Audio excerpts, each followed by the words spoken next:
வெற்றிவேல் முருகனுக்கு அரோகரா. வாதினை அடர்ந்த வேல் விழியர் தங்கள் மாயமதொழிந்து தெளியேனே. மாமலர்கள் கொண்டு மாலைகள் புனைந்து மாபதம் அணிந்து பணியேனே. ஆதியோடு அந்தமாகிய நலங்கள் ஆறுமுகம் என்று தெரியேனே. ஆனதனி மந்திர ரூப நிலை கொண்டதாடும் மயில் என்பதறியேனே. நாதமுடு விந்து ஆன உடல் கொண்டு நாடிலமலைந்து திரிவேனே. நாகமணிகின்ற நாத நிலை கண்டு நாடி அதில் நின்று தொழுகேனே.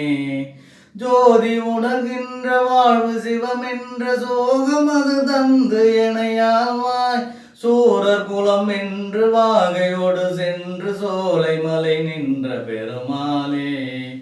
ஓம் சரவணபவன்.